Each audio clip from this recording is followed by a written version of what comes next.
CM KCR ने एक बार फिर बीजेपी और केंद्र सरकार पर जमकर बरसे। उन्होंने कहा कि प्रधानमंत्री मोदी का निरंकुश शासन जारी है।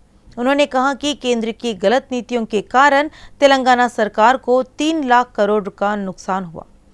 केंद्र तेलंगाना स्तर पर काम करे तो देश बेहतर होगा। ఎవడు భయపడతాడు నాకు అర్థం కాదు మీకు ఏం చేస్తారు మీరు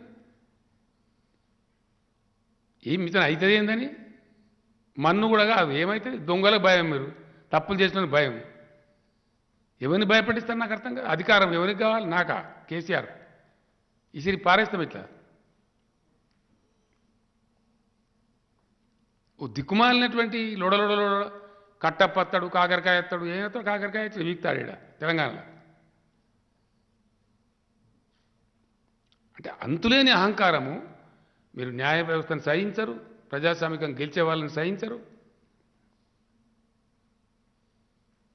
ఎవరిని సహిస్తారు మరి మీరు ఏం చేద్దాం అనుకుంటారు ఈ దేశాన్ని అన్నిటి వైఫల్యమే కదా ఉద్యోగ కల్పన లేదు నిరుద్యోగం పెరుగుతాయి ధరలు పెరుగుతాయి గ్యాస్ ధర 170% పెరుగుతుంది ఏ ప్రధానమంత్రి సమయం లేనంత పెట్రోల్ ధర పెరుగుతుంది డీజిల్ ధర పెరుగుతుంది పెరగంది ఏదైనా ఉన్నదా ఉప్పులు పెరుగుతాయి పప్పులు పెరుగుతాయి విదేశంగా నిల్వలు తరిగిపోతాయి విదేశీ మారక నిల్వలు తరిగిపోతాయి కరిగిపోతాయి ఏ చక్కగా ఉన్నది మీ దాంట్లో జీడిపి క్రాష్ అవుతుంది ఏం ఉద్ధరించింది మీరు ఈ దేశాన్ని ఎవరిని బాగు చేసింది మీరు ఒక స్కీమ్ చెప్పండి మీరు చేసినట్టే ఒకటి you say one thing if you have guts మేము ఈ దేశానికి ఇది చేసినాము అని చెప్పండి ఏమీ లేదు లొడలొడ లొల్లి తప్ప ఇంకా దౌర్భాగ్యం ఏం తెలుసా పోనీ ధర్మం సంగతి తర్వాత ఆయన ఉన్నాడు కేంద్రంలో మంత్రి పీయూష్ గోల్మాల్ గోయల్ కాదు గోల్మాల్ ఆడు నెత్తిలేని సన్నాసి ఎంత దరిద్రంగా మాట్లాడతారంటే పంట పండిందిరా అంటే తెలంగాణ చమత్కార్ కియా క్యా ఐసా కైసా పడతా భాई अरे आओ रे भाई देखो हेलीकॉप्टर लेके जाओ। कांग्रेस नेताओं ने जुबली हिल्स क्लब में रात्रि भोज में भाग लिया। टीपीसीसी कार्यकारी समूह के 1 वर्ष पूर्ण होने के अवसर पर टीपीसीसी के कार्यकारी अध्यक्ष एवं संगठन प्रभारी महेश कुमार गौड़ के नेतृत्व में प्रमुख नेताओं के लिए भोज का आयोजन किया गया। टीपीसीसी अध्यक्ष रेवंत रेड्डी, सीएलपी नेता भट्टी विक्रमार्क, सांसद उत्तम कुमार रेड्डी, अभियान समिति के अध्यक्ष मधु याशकी, एमएलसी जीवन रेड्डी, एआईसीसी सचिव विधायक श्रीधर बाबू, विधायक सीतक्का, पीएससी सदस्य, टीपीसीसी के कार्यकारी अध्यक्ष, टीपीसीसी के वरिष्ठ उपाध्यक्ष, डीसीसी अध्यक्ष भाग लिया।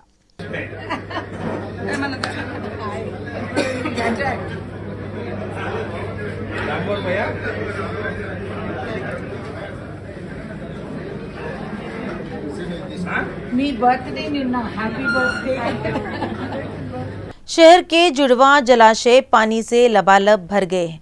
बारिश के साथ हिमायत सागर और उस्मान सागर में जलस्तर बेहतर स्थिति में है।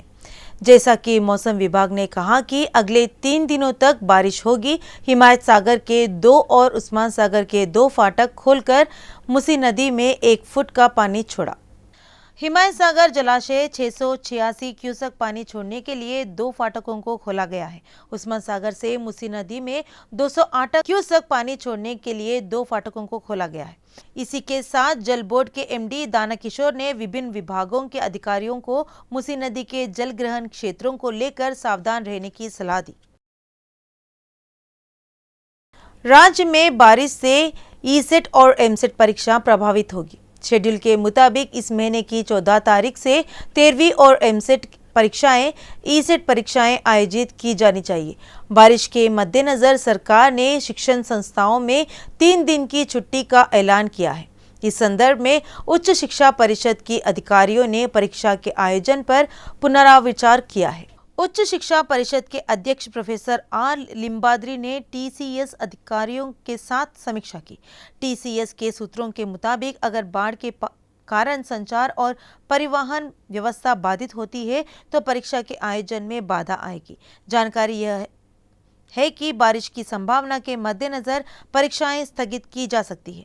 कुल मिलाकर ऐसा लगता है कि आज मौसम की स्थिति के आधार पर कोई फैसला लेने की संभावना है। तमिलनाडु ने नेशनल पावर लिफ्टिंग चैंपियनशिप जीती। तमिलनाडु ने यूसुफगुड़ा कोटला विजयभास्कर रेड्डी इंडोर स्टेडियम में रविवार को समाप्त हुए टूर्नामेंट में 128 अंकों के साथ समग्र चैंपियनशिप जीती। केरल 161 अंकों के साथ उपविजेता रहा, जबकि महाराष्ट्र की टीम ने तीसरा स्थान हासिल किया। ड्रेस्ड डिसिप्लिन कैटेगरी में तेलंगाना की टीम पहले स्थान पर रही। राष्ट्रीय सब जूनियर, जूनियर और मास्टर्स प्रतियोगिताओं में 26 राज्यों के लगभग 800 खिलाड़ियों ने भाग लिया। प्रतियोगिता के समापन समारोह में पावर लिफ्टिंग एसोसिएशन के प्रतिनिधियों द्वारा विजेताओं को पुरस्कार देकर सम्मानित किया गया। मंत्री सत्यवती राठौर ने कहा कि आदिवासी समस्या के समाधान के लिए सीएम केसीआर सकारात्मक है। पोडू रथयु पोराट समिति ने सर्वदलीय नेताओं के नेतृत्व में हैदराबाद में मंत्री के आवास पर मंत्री सत्यवती राठौर से मुलाकात की। प्रोफेसर कोदंडराम ने अखिल पक्ष की ओर से मंत्री सत्यवती राठौर को एक ज्ञापन सौंपा। उन्होंने चिंता व्यक्त की कि आदिवासियों पर हमले एक बर्बर कृत्य है। उन्होंने याद दिलाया कि सीएम केसीआर ने विधानसभा में गवाह के तौर पर वादा किया था। उन्होंने कहा कि मंत्री सत्यवती ने आज हुई बैठक में कचरे की समस्या के समाधान का वादा किया है। ఫారెస్ట్ అధికారులను సిఎస్ గారిని కూడా ఆదేశించి ఉన్నారు. త్వరలో ఆ పరిష్కారం మరి రాబోతుంది అని చెప్పి ఆశిస్తున్న తరుణంలో మొన్ననే వర్షాలు పడుతున్నాయి, కాలం అయిపోయింది. మరి ఫారెస్ట్ అధికారులు పోయి ట్రెంచ్లు కొడుతున్నారు, మహిళల్ని ఇబ్బంది పెడుతున్నారు. ముందు మీరు ఒక పరిష్కారం చూపించే ముందు మరి అనేక ఏళ్ళుగా వీటిని ఆధారం చేసుకొని వాటి మీద జీవనోపాధి కొనసాగిస్తున్నా, వ్యవసాయం చేసుకుంటున్నా, పోడు చేసుకుంటున్నా రైతుల జోలికి, మహిళల జోలికి పోకుండా మరి ముందే వాళ్ళకు ఒక హామీ ఇవ్వాలని చెప్పి అడుగుతున్నారు. తప్పకుండా వారి ముందు ఇప్పుడే నేను అటవీ శాఖ మంత్రి గారికి కానీ సిఎస్ గారితో మాట్లాడతాను. తప్పకుండా ఒక మహిళగా గిరిజనులు వాళ్లకు అనేక ఏళ్ళుగా అటవీని నమ్ముకొని, పోడును నమ్ముకొనే వాళ్ళ జీవితాలు అందులో కొనసాగుతున్నాయి. దానికి దూరం చేస్తే వాళ్ళు బతకలేరు. కాబట్టి తప్పకుండా ఎవరైతే ఈరోజు పొజిషన్లో పోడు చేసుకొని వ్యవసాయం చేసుకుంటున్నారో, మరి గతంలో కాంగ్రెస్ ప్రభుత్వం ఇచ్చిన పోడు రైతులు న్యాయంగా ఎంతమందికి అయితే పోడు మరి 2,80,000 ఎకరాలకు సంబంధించిన పోడుకి ఇప్పటికే మేము ROFR కూడా ఇస్తున్నాం. దురదృష్టం కొద్ది ఎవరైనా చనిపోతే మరి అందులో రైతు బంధు కానీ రైతు బీమా కూడా ఇస్తున్నాం. మిగతా వాళ్ళకు కూడా ROFR పట్టాలు ఇవ్వాలనేది ముఖ్యమంత్రి గారి ఆలోచన. దానికి తగిన ఏర్పాట్లు కూడా జరుగుతున్నాయి. అది త్వరలో పరిష్కారం చూపించబోతున్నామని చెప్పి హామీ ఇస్తున్నాయి. ఈ తిరిగి దాడులు జరగకుండా, అక్కడక్కడ జరిగే సంఘటనలు ఎక్కడ కూడా పునరావృతం కాకుండా తీసుకోవాల్సిన చర్యల మీద అధికారులను కానీ మరి ఫారెస్ట్ వాళ్ళని కానీ రెవెన్యూ వాళ్ళను ఆదేశిస్తాం. అలాగే పోలీసులు కూడా కేసు పెట్టకుండా సిఎస్ గారితో, నేను డీజీపీ గారితో, ప్రిన్సిపల్ సెక్రటరీ ఫారెస్ట్ గారితో కూడా, ఆమె కూడా ఒక మహిళ కాబట్టి తప్పకుండా ఎమ్మటే మాట్లాడతాను నా వైపు నుంచి. ఎందుకంటే నేను ఒక గిరిజన బిడ్డను, గిరిజన ప్రాంతంలో ఉంటున్నాను. ములుగు, భూపాలపల్లి ఎక్కువ ఓడు జరుగుతున్న ప్రాంతంలో నేను ఇన్ఛార్జిగా ఉన్నాను. నేను స్వయంగా చూసి ఉన్నాను కాబట్టి నాకు ఆ బాధ్యత ఉంది. తప్పకుండా మీరు చెప్పిందని, లేకపోతే నేనేదో ఈ పూటకు మీ ముందు మాట్లాడాలని కాదు, తప్పకుండా మనసు పెట్టి మరి గిరిజనులు ఎక్కడ కూడా ఇబ్బంది పడకుండా, వాళ్ళకి అన్యాయం జరగకుండా, ఆ పోడు నుంచి వాళ్ళకి వెనక్కి పోనీయకుండా, వాళ్ళ జీవనోపాధి కోల్పోకుండా నేను తగు ఏర్పాట్లు, ఆ చర్యలు నేను తీసుకుంటా అని చెప్పి హామీ ఇస్తాను. सांसद और कृष्णैया ने कहा कि चलो दिल्ली कार्यक्रम अगले महीने शुरू किया जाएगा। काचीगुड़ा में चलो दिल्ली के विवरण का खुलासा किया। उन्होंने मांग की कि बीसी बिल को तुरंत संसद में पेश किया जाए। उन्होंने चेतावनी दी कि बीसी बिल अगर संसद में पेश नहीं किया जाता तो बड़े पैमाने पर आंदोलन किया जाएगा। పెద్ద ఎత్తున ఉవ్వెత్తున లేపి చేస్తున్నారు. బీసీ ఉద్యమాన్ని కూడా అట్లా తయారు చేయాలి. పార్టీలకు అతీతంగా, రాజకీయాలకు అతీతంగా తెలంగాణ ఉద్యమం కంటే, హర్యానాలో చేసిన జాట్ల ఉద్యమం కంటే, రాజస్థాన్లో చేసిన గుజ్జారా ఉద్యమం కంటే, గుజరాత్లో చేసినటువంటి పటేళ్ల ఉద్యమం కంటే, మహారాష్ట్రలో చేసినటువంటి మరాఠాల ఉద్యమం కంటే తెలంగాణలో, తెలుగు రాష్ట్రాల్లో బీసీలందరూ కూడా పెద్ద ఎత్తున తమ హక్కుల కోసం పోరాడతారు. అదేవిధంగా పార్లమెంట్లో బీసీ బిల్లు పెట్టాలని మన ఆంధ్రప్రదేశ్ ముఖ్యమంత్రి జగన్మోహన్ రెడ్డి గారు 2 సంవత్సరాల క్రితం రాజ్యసభలో బీసీ బిల్లు పెట్టించారు. ఇది దేశంలో ఉన్న బీసీలందరికీ సవాల్గా నిలిచిపోయింది. ఏంటిది? బీసీల ముఖ్యమంత్రులు ఉన్నారు, బీసీల పార్టీలు ఉన్నాయి, DMK, NRDMK, PMK, RJD, Samajwadi, BSP, వీళ్ళెవరు పెట్టినటువంటి బీసీ బిల్లును జగన్మోహన్ రెడ్డి గారు పెట్టారు. అది ఒక చరిత్రకెక్కేటటువంటి అంశం. ఆ బిల్లు కోసం మళ్ళా ఇప్పటికే ముఖ్యమంత్రి గారికి మళ్ళీ ఒకసారి దృష్టికి తీసుకొచ్చడం. हैदराबाद में कॉलेज जाने के बाद लापता हुई बीटेक की छात्र साकी रेड्डी वर्षिनी की पुलिस ने गुत्थी सुलझा ली। उसे मुंबई में खोज निकाला गया। उल्लेखनीय है कि मेडचल जिले के कंडकालोया के एक निजी इंजीनियरिंग कॉलेज से ताल्लुका रखने वाली वर्षिनी परीक्षा के लिए कॉलेज जाने के बाद घर नहीं लौटी थी। इसी महीने की 7 तारीख को कॉलेज गई वर्षिनी ने कहा कि वह अपना आईडी कार्ड और मोबाइल फोन भूल गई, लेकिन वह कभी घर नहीं लौटी। इसके बाद परिजन पुलिस के पास पहुंचे। जब उन्होंने जांच शुरू की तो उन्होंने पाया कि उसने मुंबई में अपना इंस्टाग्राम अकाउंट एक्सेस किया था। पुलिस सतर्क हो गई और आखिरकार उसका पता लगा लिया। कल्याण क्षेत्र की पुलिस ने वहां वर्षिनी को पाया और उसे थाने ले गई। उसने कहा कि वह डिप्रेशन के कारण मुंबई चली गई थी। पुलिस ने वहां से वर्षिनी को हैदराबाद लाने की व्यवस्था की।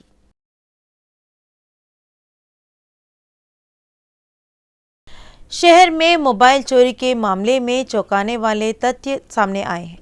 साइबराबाद पुलिस ने निष्कर्ष निकाला है कि यहां चोरी किए गए सभी फोन विदेश में बेचे जाते थे। पता चला कि इसके लिए खास तौर पर एक बड़ा माफिया है। मोबाइल चोरी पर नजर रखने वाली मेडचल पुलिस ने चोरों के एक जत्थे को पकड़ा है। गिरोह में ओडिशा और एपी के लोगों के साथ 3 नाबालिग शामिल हैं। इस गैंग के पास से करीब 100 सेलफोन मिले हैं और इसकी गहन जांच की गई है। यह पाया गया कि चोरी के सभी फोन कंटेनरों में लाद दिए गए थे और कुछ व्यापारियों द्वारा बड़े जहाजों में दक्षिण अफ्रीका ले जाया गया था। उन्होंने वहां IMEI नंबर बदल दिया और उसे बेचने का फैसला किया। सिकंदराबाद सेलिंग क्लब के तत्वावधान में हैदराबाद सेलिंग वीक का समापन कार्यक्रम हुसैन सागर में हुआ। इस कार्यक्रम में हैदराबाद शहर के पुलिस आयुक्त CV आनंद ने भाग लिया। प्रतियोगिता में विजेता खिलाड़ियों को पुरस्कार दिए गए। CV आनंद ने कहा कि वह हैदराबाद में पैदा हुए और पले बड़े और क्रिकेटर बनना चाहते थे, लेकिन आर्थिक तंगी के कारण ऐसा नहीं कर पाए। उन्होंने कहा कि सिविल लिखने के बाद पहले ही प्रयास में उन्हें IPS मिला, लेकिन फिर भी क्रिकेट के प्रति प्यार कम नहीं हुआ है। స్కూల్ హైదరాబాద్లో పుట్టి పెరిగి హైదరాబాద్ కోసం అన్ని స్థాయిలో under-15, under-19 అన్ని ఆల్మోస్ట్ రంజీ ట్రోఫీ వరకు ఆడాము. అయితే కొన్ని కారణాల వల్ల ఆ రోజుల్లో ఆర్థికంగా అంత క్రికెట్లో కూడా ఏం లేదని చదువులో కూడా బాగుండి ఎగ్జామ్ రాసేసరికి ఫస్ట్ అటెంప్ట్లో సివిల్ సర్వీసెస్ క్లియర్ అయింది. కానీ క్రికెట్ కోసం ప్రేమ అనేది ఎప్పుడు పోదు. ఇప్పుడు కూడా నేను లీగ్స్ ఆడుతుంటాను. అదే కాకుండా సర్వీస్ జాయిన్ అయిన తర్వాత టెన్నిస్ పికప్ చేశాను. జాతీయ స్థాయిలో ఇప్పుడు +25 కేటగిరీలో నా ర్యాంకింగ్ ఉంది. అదే కాకుండా గాల్ఫ్ ఆడతాను, ఎక్సర్సైజ్ చేస్తాను. స్పోర్ట్స్ అంటే ఒక విధంగా స్పోర్ట్స్లో పాల్గొన్న వారి ఆలోచన తీరు వేరే ఉంటుంది.